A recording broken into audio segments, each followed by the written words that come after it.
Mission Impossible Dead Reckoning Part 1 is out in theaters, the seventh entry in the Mission Impossible franchise, and the third one directed by Christopher McQuarrie. Once again, starring Tom Cruise, joined by Hayley Atwell, Ving Rhames, Simon Pegg, Rebecca Ferguson, Vanessa Kirby, Esai Morales, Pom Klementieff, Henry Czerny, and Shea Wiggum. Like the title indicates, this is the first part of a two-movie finale. Apparently, the next one is going to be the final film in the franchise for Tom Cruise, who is now over 60 years old. The story this time around revolves around a rogue AI, which basically gets unlimited access to the most secure networks in the world and has grown sentient. Various governments and agencies are competing to complete a set of two keys that can control the AI if one knows where to find its source code. The entity, because that's what the AI is called, has also its own agents in play, also trying to get the keys to prevent the entity from being tampered with. And Tom Cruise is looking for those keys because he's the only person around who realizes that nobody can be entrusted with such power and the AI has to be destroyed. So it's essentially more of the stuff that the franchise has gotten us so accustomed to. Tom Cruise running and doing extraordinary stunts that only he can. A globe-trotting spy adventure, moving across different countries, which is essentially a spiritual successor to the old James Bond movies. Dangerous men in the way, beautiful and competent women on both sides of the conflict, and some fun humor here and there. And there you have it. I like the film, but I will say I think I enjoyed the previous two more than this one. Don't get me wrong, it's still quite good, but those previous ones just felt a little bit tighter and well-rounded than Dead Reckoning does. Some of the flaws this time around include the plot being very convoluted and unnecessarily complicated. The writing around the AI-related exposition seemed kind of on the nose and stiff at points. I didn't like the fact that Rebecca Ferguson is in the movie relatively little, because I thought, her character Ilsa Faust was probably my favorite addition to the entire series once she joined in a couple of movies ago. I really loved her character, and I was kind of disappointed with her limited role in this one.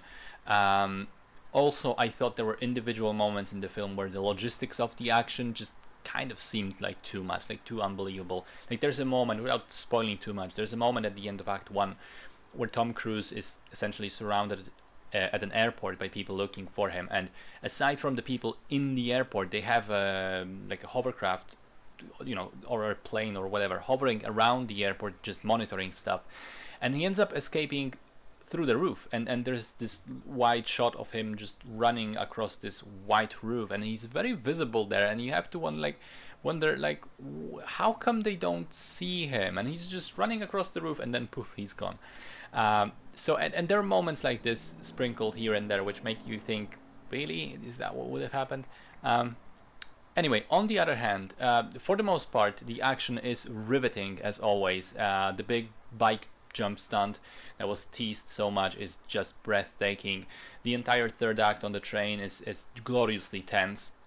The chase sequence in Rome is wonderfully fun, and it has this sort of brilliant idea of interplay for Tom Cruise and Hayley Atwell, which makes it seem really original. I mean, we've seen car chases numerous times, but this one feels fresh, despite even the fact that just a couple of weeks ago Fast X came out and they also had a chase scene on the streets of Rome, and they even they even checked the same sort of landmarks, the same sort of places. You would recognize them between the two movies, and it just felt that Dead Reckoning did it so much better, and in such creative ways.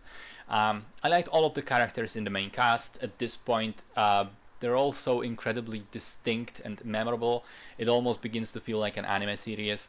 The standouts this time around are Hayley Atwell, who is just terrifically charismatic and has incredible chemistry with Tom Cruise, and Pom Klementieff, who has a role which is at the same time very fun, and also a complete departure from Mantis in Guardians of the Galaxy movies, which is what she was mostly known for. I like the fact that there are so many callbacks to the very first movie. Again, the train sequence, the character of Kittredge returning, the use of masks to such a large extent, the sleight of hand tricks, the Dutch angles in the cinematography, especially at the beginning of the second act in the planning sequence. Like it's a very well made popcorn flick that knows its strengths, and those strengths often make you forgive its flaws, its weaknesses, because the flaws in the dialogue and the overstuffed plot and the over the top moments are completely fine because everything around them is so entertaining. And when the film gets going, it really gets going, and it doesn't relent. It's a very long. It's the longest film in the franchise, 2 hours 40 something, and yet it doesn't really feel very long when you're watching it.